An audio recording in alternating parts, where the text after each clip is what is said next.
welcome to Microphone Check. My name is Angel Media and I am the creator of this show. My guest is Kayla Williams and she is from Mobile, Alabama. She is a musical artist in the hip hop genre. I reached out to her because I think she is a dope female and I wanted to hear her story behind her music, her ministry, and her mission. I present to you, Kay.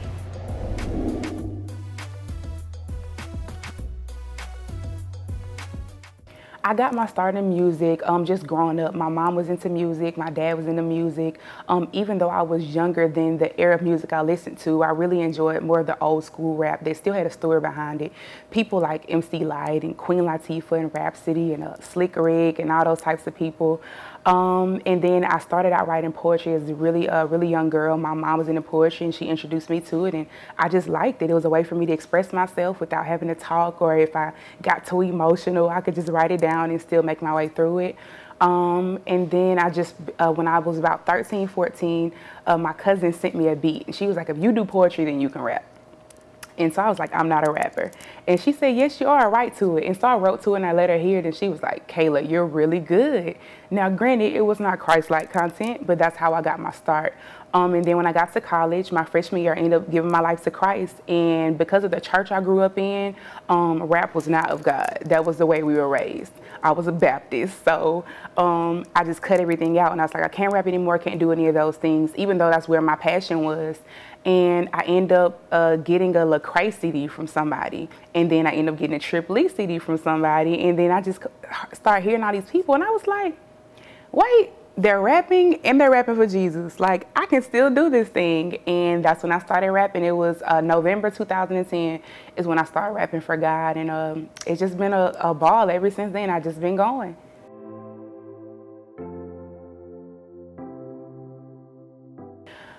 I think overall my goal is not just to make good music, because anybody can make good music. We have secular artists out here who make good music, but good music as well as to overpower that God music. And I think when people automatically hear Christian rapper or she raps about Jesus or whatever, they assume it's whack. But it's like, I think there's a certain balance, and it takes the Holy Spirit to give you that balance to be able to learn how to balance and make it real, to where people can say, oh, she's dealing with real issues, but not to just leave them hanging, but give them hope as well.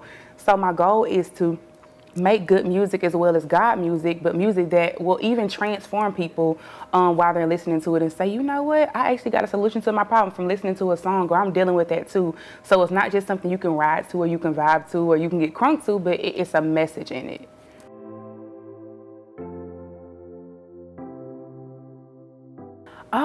Miss Cypher came from one day, we used to have this Bible study on campus called The Gathering. And there was when Pastor Tim was leading it, and a bunch of us, me, Josh, Alexis, a lot of different people, we were in there hanging out, and nobody knew our rap yet. And so Josh got up and he started rapping, and I was like, I can rap too. And he was like, man, get out of here. And so I rapped, and he was like, yo, she could do it for real. They was like, you know what? We calling you Decipher. And I was like, okay, cool. So then I started looking as far as branding is concerned and just making my name stick. There were 1 million people with the name Decipher. So I was like, how can I make this more personable? Let's just make it Miss Cypher. And one person called me Miss Cypher, and then another person called me Miss Cypher, and it just stuck. So I was like, I guess Miss Cypher is what it is. So that's where that name came from.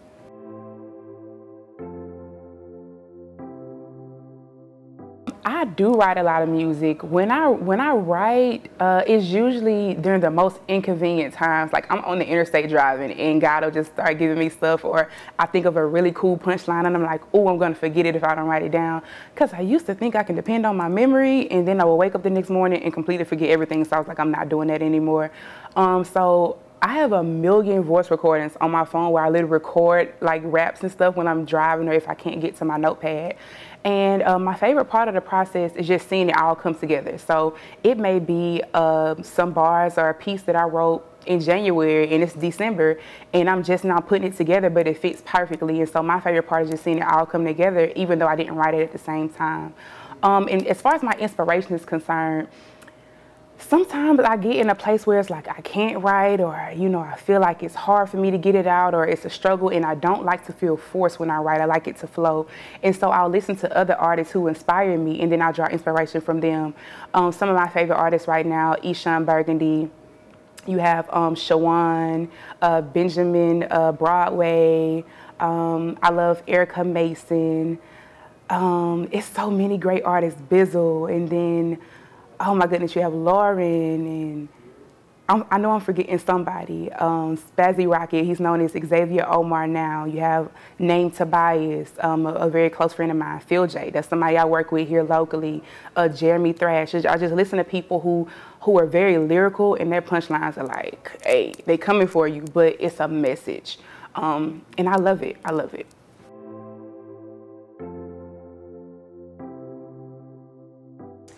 When it comes to focus, there are a million distractions available.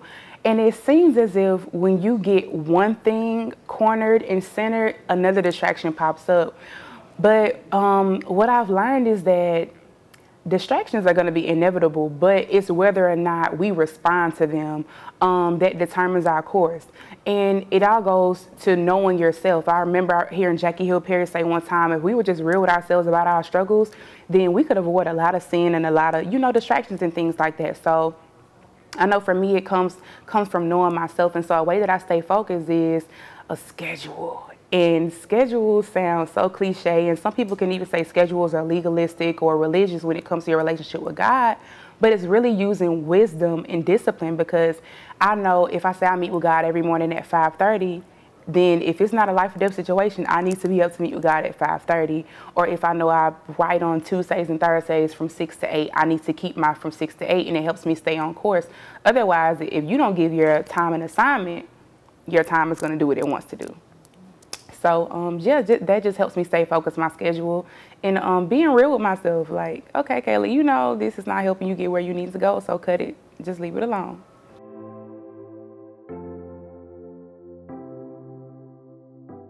Singleness has been a journey for me, primarily because I thought, number one, I had this grand idea in my head that marriage was the big picture, and it's not.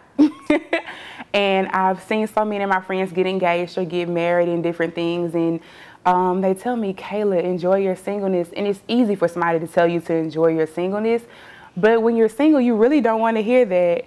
And then I just got to a place where I had to realize it's bigger than myself. It's a bigger picture. So I started, you know, God, show me the true meaning of being a wife. Show me the true meaning of marriage. And what He's just began to show me through my married friends and through different research and different books I've been reading is that marriage is more about making you holy than it is making you happy. And even in your singleness, it's not time just because you're single to be out here going on dates with everybody and giving everybody your number and texting and calling everybody. And so for me, it caused me to check myself, because just being real with you, I haven't done things by the word all the time. There have been times when I have given into my flesh. My flesh be like, text your ex. I'd be like, okay, I'm gonna hit him up. And you know, and I text him, and that leads to things that it shouldn't lead to. And so when it comes to singleness, I think going back to the last thing we were talking about, it comes with knowing yourself. And for me right now, I have to realize that it's bigger than myself. There are other young ladies, especially with the platform that God has given me, that look up to me, and when you think people aren't watching you, that's when usually people are.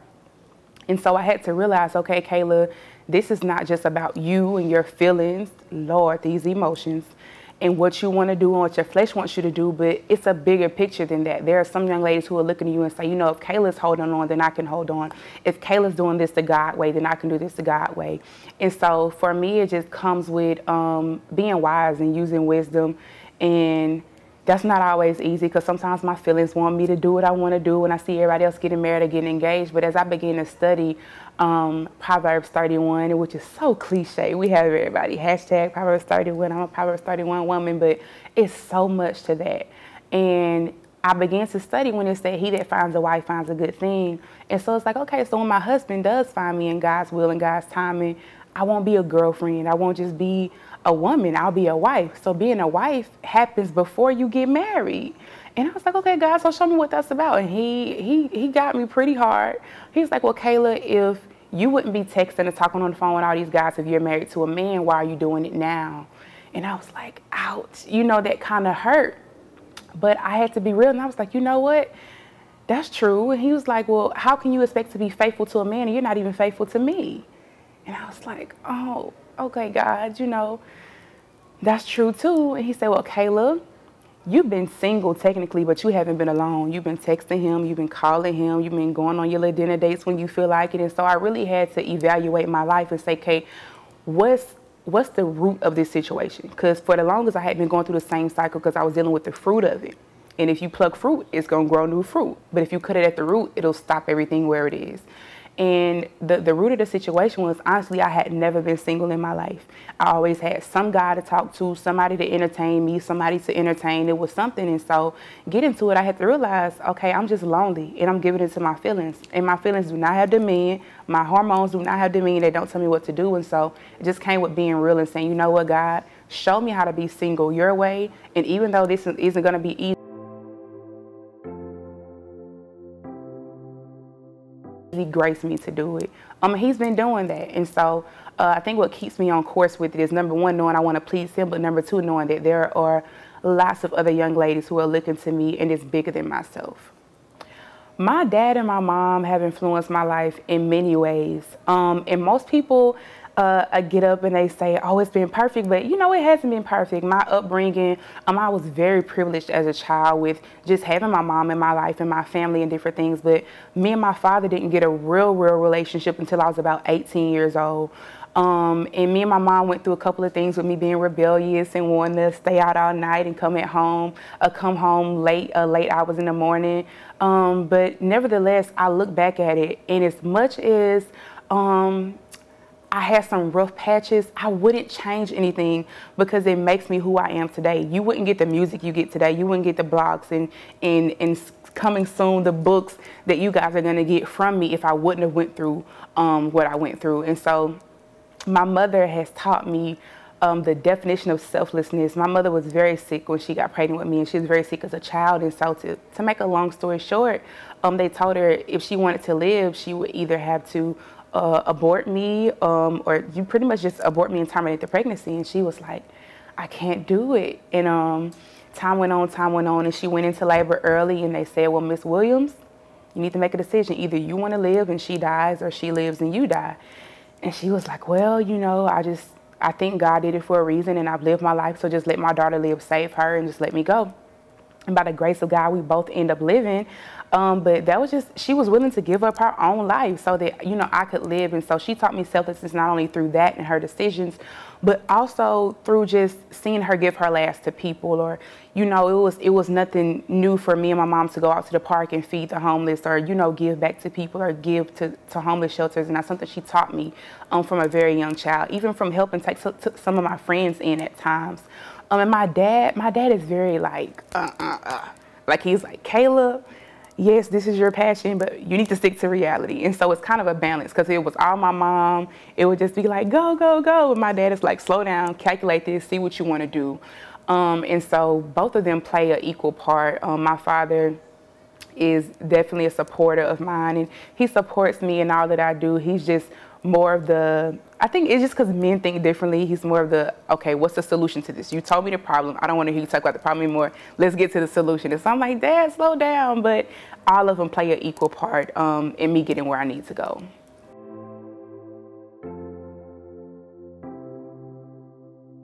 When I first started rapping, I had this saying, and it was PGNM, and it pretty much means please God, not man. And I think that when we live life by that, a lot of things will be like, they'll just fall off. It's like, you know, if I'm living to please God, I'm not worried about, does she like me? Does he like me? Should I say this? Should I do this? Will they accept it? Will they reject it? And when we just live to please God, it's like, okay, regardless if you like it or not, I know it's pleasing to him. So I'm just going to live by that. And it's Colossians 3:23. Just living life for him and not worrying about what people think, or if people accept me, if people like it. Because granted, especially in the music business, everybody's not going to like everything you do. But that's okay. Everybody's not meant to like everything I do. That's why they have other artists out there who do what they do, and they cater to those people, but I cater to the people that God has called me to. So yeah, that's my saying. PG&M, please God, not man.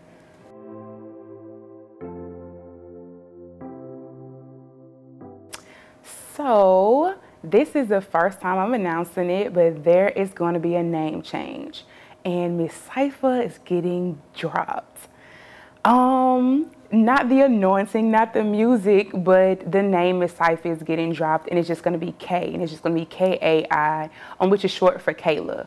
And I think, well, I know I had been thinking about changing my name for about 2 years now, but it was just kind of like I didn't want it to be something I did just because I wanted to do it. I wanted to make sure I was being led by God. And over time, people never verbally expressed it. Well, some people did, but people felt like Miss Cypher and Kayla were two different people. And for me, it was like, no, Miss Cypher and Kayla aren't two different people. And people began to think that, okay, I can talk to Kayla about stuff, but Miss Cypher's like perfect, and Miss Cypher has it together, and Miss Cypher's the rapper, and she's this. And I'm like, no, I promise you she doesn't. Like, I struggle just like you struggle. And so when people ask me, I guess, per se, like, well, okay, what's the difference? Who is Kay? It's just simple. Kay is you. You know, Kay is just like you. I struggle just like you. My platform doesn't make a difference. Me being in leadership doesn't make a difference. I struggle just like you do. I have problems just like you do. I go through normal things just like you do. And so I want people to not feel like I'm two different people, but it's the same person. The same way you see me when I hit that stage, and when I do ministry, and when I speak at places, it's going to be the same me that you see in Walmart shopping for socks and bread and sandwiches and all type of other stuff. So I just wanted to make it personable for people, and to let them know it's no separation. It's me. And then too, I think it's just time for something new. The name change is much deeper than that in itself. But when I started doing music, I was very concerned with, will the church accept this? Is this too much for the church? And so I always kept everything in a box. Like, I had to have like 5 scriptures in each song. I had to say Jesus 3 times. And so it was like, it became draining for me to even do what I loved. And it was in 2011, I was like, I just want to make real music. I want to talk about my struggles in my music. I want to talk about the things that people go through, even if I haven't been through it, but God has given me insight on it. I want to talk about it. But I was like, would the church really accept me talking about my past in my music? Will they really accept me talking about drug dealers in music? Will they really accept this beat or this? And I never did it. And so it wasn't until this year, 2016, that I was just like, you know what? I'm tired of living in their bubble. And the name change for me means it's a fresh start. I get to just be myself. It's the true me. It's Kayla. It's not Miss Cypher, what you think I should have done, but it's Kayla. And if I was crunk and turned up and crazy for the world, then why can't I do that for God, you know? And it's going to be holy, and it's in spirit and truth, and it's in purity, but it's the way that I do it. And so I'm excited about the new music, the name change, and everything that I get to bring.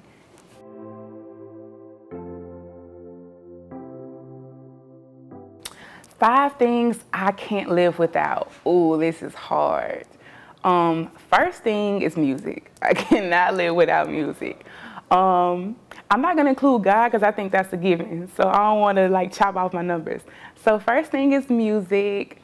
Number 2, hot wings. I love hot wings. Oh my gosh, I love hot wings so much. Number 3 would be, let me see, my family and friends. I can't live without them. Not saying that my fulfillment comes from them, but I need my friends and family. They're just everything to me. Something else I can't live without. Oh, my pets. I love animals. I love animals. To me, animals are just like amazing. And I just got a new puppy. He's so cute. His name is Ace. And the 5th thing I can't live without, that's hard. I'm gonna have to go with the girly answer, my shoes. I love like fashion, and I like different shoes, so I just like to spruce things up. So yeah, I would say fashion, family and friends, hot wings, music, And what was the last thing I said? Pets. Yeah.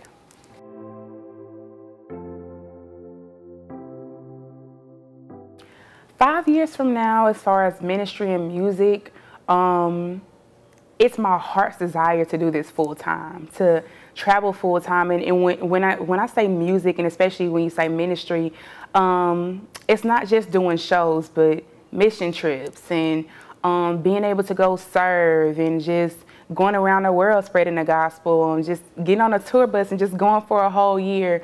You know, in 5 years from now, I definitely see me doing this full time. Not that it's not already full time, but my time is still divided with work and different things. So 5 years from now, I see me doing this full time. I see me having work with some of my favorite artists, some of which I listed earlier. Jerry Manna, I would love to collab with him. Eshawn, like I said, Xavier Omar. I just want to collab with those people, and I don't like to collab with everybody because I don't approve of everybody's lifestyle attached to their music, but those are some key people. What else 5 years from now in my ministry? I want to work with some other people in ministry that I've been following. There's a girl named Preach Becca. She's awesome, stands for purity and holiness with women. Heather Lindsay, Cornelius Lindsay, great ministry, The Gathering Oasis. And I think 5 years from now, I want to not just do ministry with them, but I still want my team who've been here with me to be able to go with me, and I don't want them to just be here in the beginning of it and then when I get there they're not there. So my girls and my parents, and I love my girls. Shout out to Nicole, Keisha, and Jamaica. Those are my girls. And Tiffany. Tiffany keeps me on my toes. I love my Tiffany. But yes.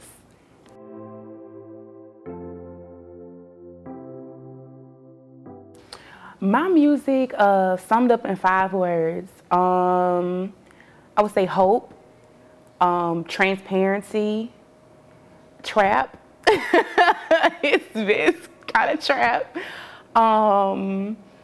Jesus, whether I say it in there or not, you're gonna get Jesus. And the 5th word, fun. It's fun. So yeah, those are my 5 words.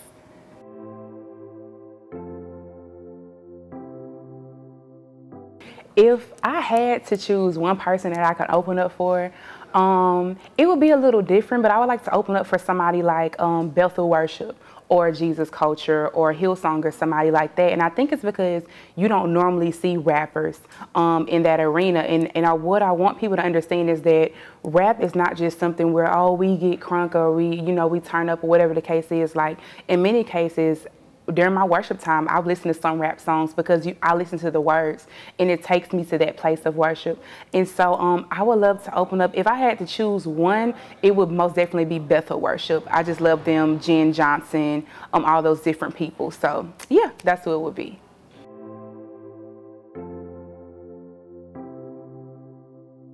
My favorite thing to do when I'm not writing or doing shows,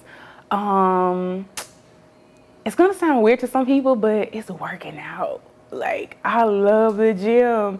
I started training to lose weight about 1.5 years ago, and ever since then, it's become like a habit.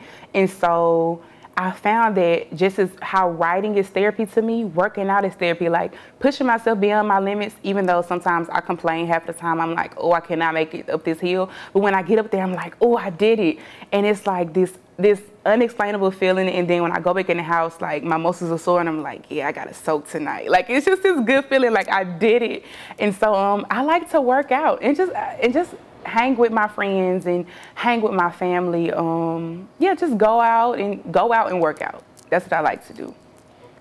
So I hope you guys enjoyed my interview. This is me. I'm super silly, super goofy. So you see me laugh and smile and do all of this. I'm still a little ratchet, but I love Jesus.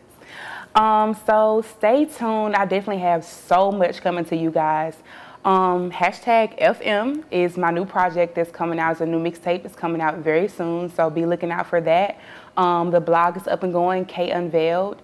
And just shout out to all the people that have been here. And I don't want to call you fans, but I call you followers and supporters. Thank you, because without you, I couldn't do what I do. Your support your encouragement, even the people who send me direct messages and say, keep going, sis, I see what you're doing, is very much appreciated. And thank you for your obedience, because some of those days I feel like giving up, but I don't, because you keep me going. So shout out to God for giving me the privilege to do this for him and for his people.